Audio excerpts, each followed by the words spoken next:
Today, we're visiting one of the most iconic and unforgettable places in Nara Park. Before heading out, we made a quick stop at a nearby convenience store to grab some snacks for the trip. There's just something about having a bag full of random drinks and bites that makes any journey feel a little more complete. With everything ready, we set off for the day. We took the train to Tonkatsu Nara Station, and even the journey there already felt like part of the experience.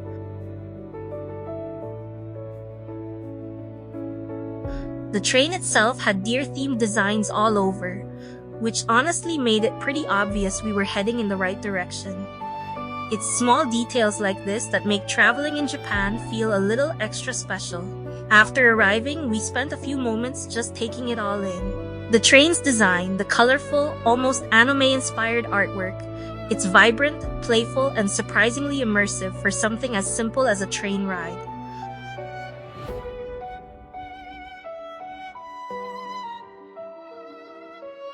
Once we exited the station, we made our way to the bus stop just outside.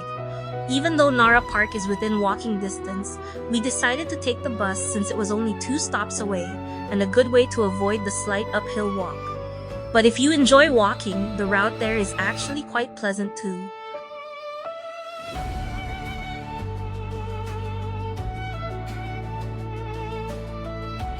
After getting off the bus, it only took a short moment. We crossed the street, and just like that, we were surrounded. Deer, everywhere. It's such a surreal feeling at first. They're just casually walking around, resting, approaching people. It almost doesn't feel real.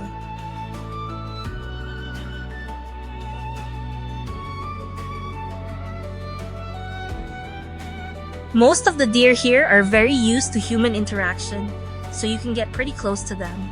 You'll see people petting them, taking photos, and just enjoying the moment. If you want, you can also buy deer crackers to feed them, which is definitely part of the experience. But the moment you have food in your hand, just be prepared.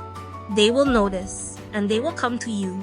It can get a little overwhelming if you're not expecting it, so the key is to stay calm. Don't panic, don't make sudden movements, and try to keep your actions gentle.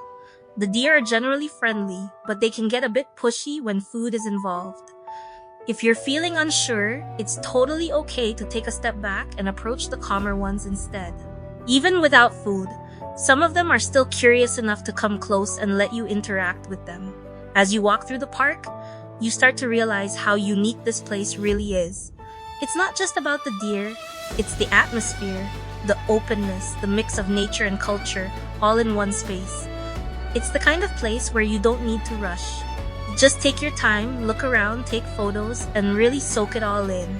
There are also plenty of small food stalls and snacks to try around the area. One of the things we picked up was Ganko, which was only 150 yen per stick. It's simple, lightly sweet, and easy to enjoy while walking around. Nothing too fancy, but it just fits the vibe perfectly.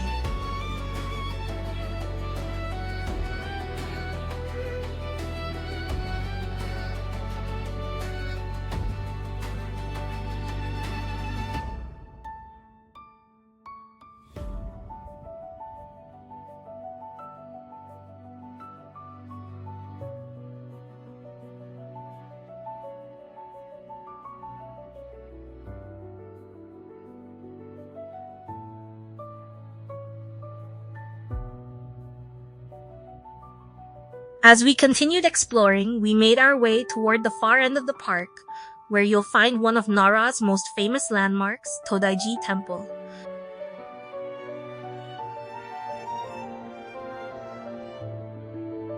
Even before entering, the scale of the place starts to sink in. You pass through these massive temple gates, each one detailed and imposing in its own way. There's a quiet sense of history here that you can really feel as you walk through. Inside the temple grounds, there's a lot to see.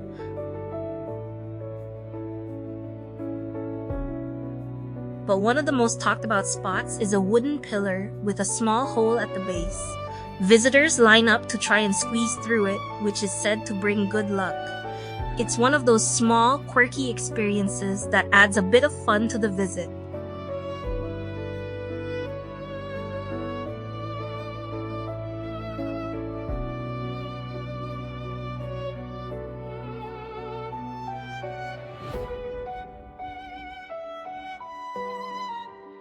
After spending some time exploring the temple and the surrounding area, we slowly made our way back toward the station.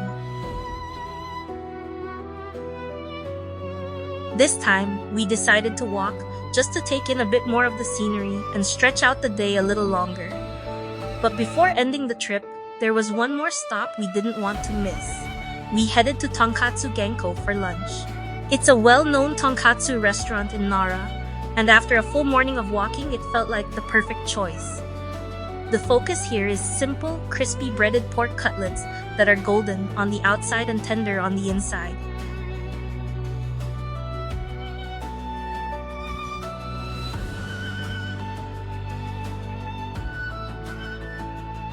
The meal comes as a set with rice, miso soup, shredded cabbage, and pickles.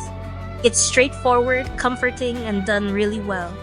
You can pair it with different sauces, like the classic tangy tonkatsu sauce or something lighter with a citrus touch. The restaurant itself has a warm, traditional atmosphere. Wooden interiors, clean presentation, and a calm, slightly formal feel, but still very comfortable. It's not trying to be overly modern or experimental. It just focuses on doing one thing right. And honestly, after a day like this, that's exactly what you want. Good food, a place to sit down, and a moment to just slow everything down.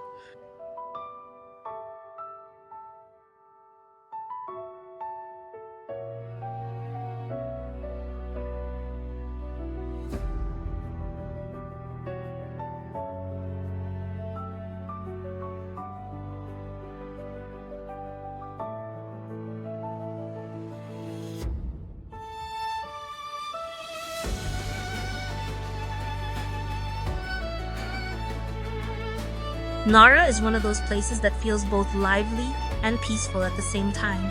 From the playful energy of the deer to the quiet presence of the temple, it's a balance that's hard to describe until you experience it yourself. And just like that, our day here comes to an end. Thanks for exploring with me today. Don't forget to subscribe, and I'll see you in the next adventure.